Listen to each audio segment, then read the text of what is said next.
आज मैं आपको पद्यभाग का जय शंकर प्रसाद प्रभु इनका परिचय पढ़ा रही हूँ। पहले हम पढ़ेंगे कवि परिचय। देखिए, छायावादी कवि हैं ये और इनका जन्म हुआ है 1889 में और इनके पिता का नाम है देवी प्रसाद। ये शिक्षा के प्रेमी थे और लोग इन्हें सुगनी साहू कह करके बुलाते थे।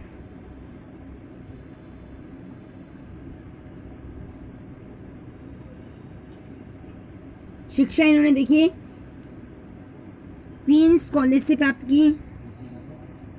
उर्दू, हिंदी, फारसी जैसी भाषाओं पर समान अधिकार और हिंदू मासिक पत्रिका का इन्होंने संपादन किया। पाठ में आपको काव्य पता है। काव्य, नाटक, उपन्यास, कहानी और निबंध। इन्होंने कौन कौन से काव्य लिखे, नाटक लिखे, उपन्यास लिखे, कहानी लिखी, निबंध लिखे। प्रमुख रचनाएं देखिए इनकी: आंसू, लहर, झरना, कंकाल आदि इनकी रचनाएं हैं। रचनाएं आप अच्छे से देखेंगे क्योंकि आपके एग्ज़ाम के अंदर कई बार पूछ चुका है ये कि आंसू और लहर किसकी रचना है। और देखिए, इनकी मृत्यु हुई 15 नवंबर सन 1937 में।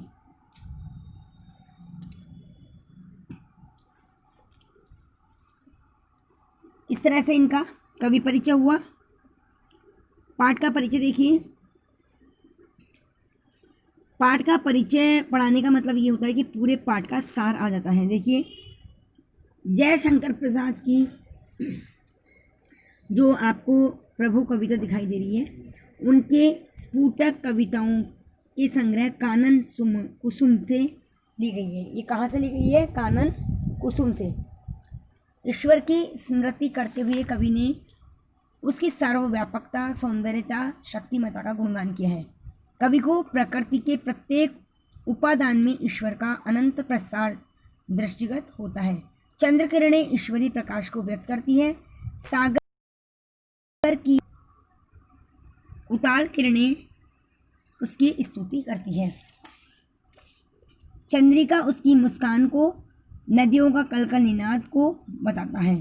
प्रकृति के सौंदर्य को प्रकाशित किया गया है और ये बताया गया है कि ईश्वर की कृपा होने से मनुष्य के पूरे कार्य मनोरथ पूर्ण होते हैं। खड़ी बोली है इसमें। तत्सम और तद्भव शब्दों का प्रयोग है। भाषा गंभीर है, सरसता है, मौलिकता है। इस तरह से आपको बताना है पाठ के परिचय में। अब आ जाइए, आपकी कविता शुरू हो रही है। देखिए,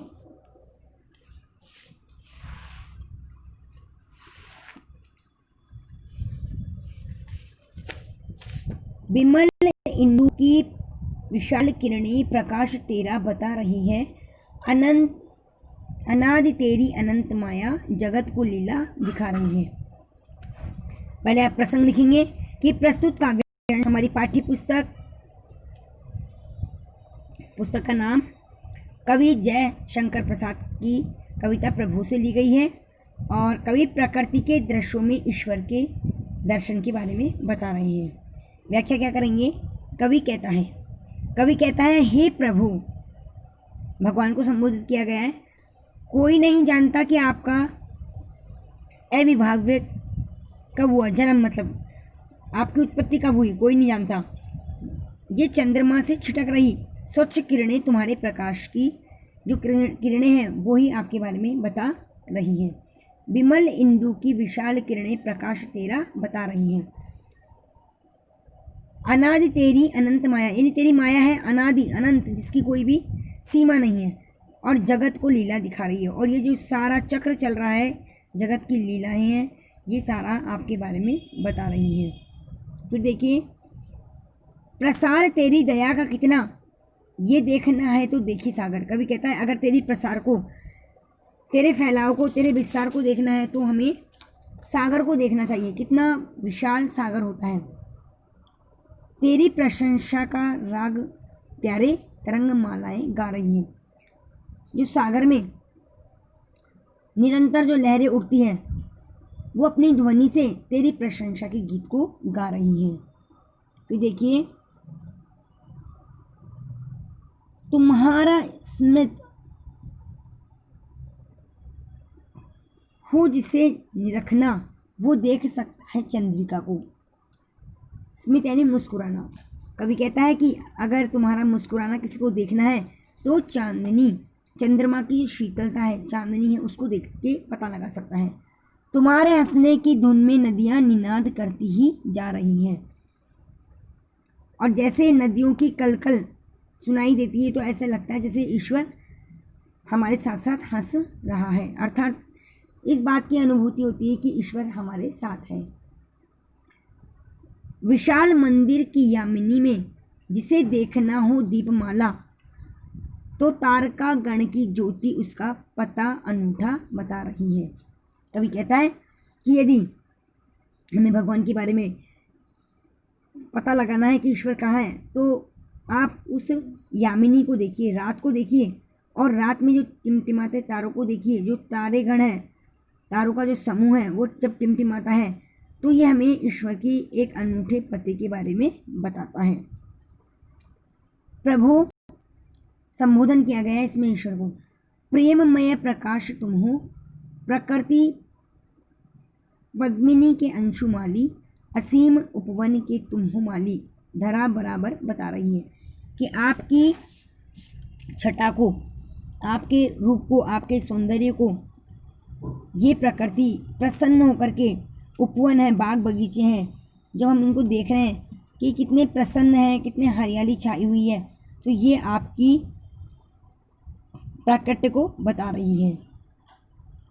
फिर देखिए लास्ट, जो तेरी होवे दया दया निधि, कि जिस पे भी तेरी दया हो जाती है तो पूर्ण होता ही है मनोरथ। तो उसका मनोरथ, मनोरथ यानी मन की इच्छा, जो भी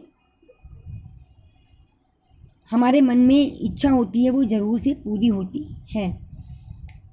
सभी ये कहते पुकार करके यही तो आशा दिला रही हैं, और इसी आशा से सारे लोग जी रहे हैं कि प्रभु है, ईश्वर है, परमात्मा है, और वो हमें निरंतर देख रहा है और हमारी सभी मनोरथों को पूर्ण करता है। इस तरह से आपका चैप्टर पूरा हो गया है। आप इस वीडियो को बार बार में देखेंगे और इसकी व्याख्या को समझेंगे, क्योंकि ये मोस्ट इम्पोर्टेंट पार्ट है। 2 या 3 बार आपके पूछा जा चुका है और आगे आने वाले समय में ये पूछा जाएगा। इसमें 1 2 3 4 5 6 7 अंतराएँ हैं। आप इनको अच्छे से पहले पढ़ेंगे, उसके बाद में समझेंगे, और फिर कवि परिचय, पाठ परिचय को लिखेंगे और फिर से प्रसंग व्याख्या करेंगे। और मेरे चैनल को देखने के बाद में आप सब्सक्राइब, लाइक, शेयर और कमेंट्स जरूर करें।